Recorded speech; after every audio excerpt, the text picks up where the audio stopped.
Business Process Maturity Model atau BPMM. Gampangnya, ini kayak tingkat kematangan proses kerja di suatu bisnis.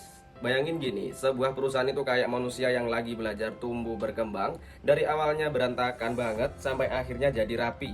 Ada 5 tingkatannya. Yang pertama itu masih acak-acakan, inisial, semua serba dadakan, nggak ada aturan yang jelas. Yang kedua, bisa diulang atau repeatable, sudah tahu caranya tapi kadang beda-beda setiap orang. Dan yang ketiga itu punya SOP atau defined, proses kerja yang sudah jelas dan didokumentasiin. Dan yang keempat itu sudah diawasi atau di-manage, setiap kerja atau proses dipantau dan dievaluasi. Dan yang kelima itu selalu diperbaiki atau optimizing, nggak cuma jalan tapi terus diperbaiki dan ditingkatin. Intinya semakin tinggi level semakin profesional dan efisien cara perusahaan itu.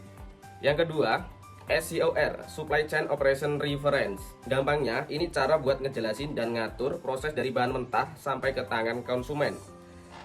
Contohnya gini, kamu beli baju di e-commerce. Sebelum sampai ke kamu, baju itu harus direncanakan, dicari bahan kainnya, dijahit dan dibuat, dikirim ke toko, dan sampai ke kamu. Kalau rusak, barangnya itu bisa diretur kembali. Nah, SCOR ini dibagi proses menjadi 5 langkah, yaitu plan atau rencana, mau produksi beberapa atau stok gimana dan sebagainya.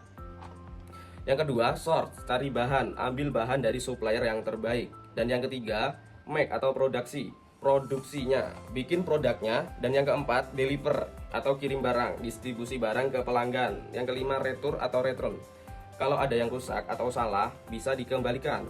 Intinya SCOR ini bantu perusahaan biar cepat atau biar rantai pasokannya nggak lebih ribet dan efisien. Yang ketiga ini blockchain. Gampangnya ini buku catatan digital yang super aman dan nggak bisa dimanipulasi. Bayangin kamu punya buku kas yang tiap halamannya dikunci dan nggak bisa dihapus. Setiap transaksinya disimpan dalam satu blok, lalu dihubungkan ke blok sebelumnya dan semua orang bisa lihat catatannya. Tapi nggak bisa sembarangan mengubah.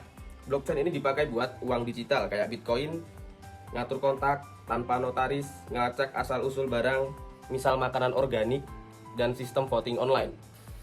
Intinya, blockchain bikin data jadi transparan, aman, dan nggak gampang dimainin orang.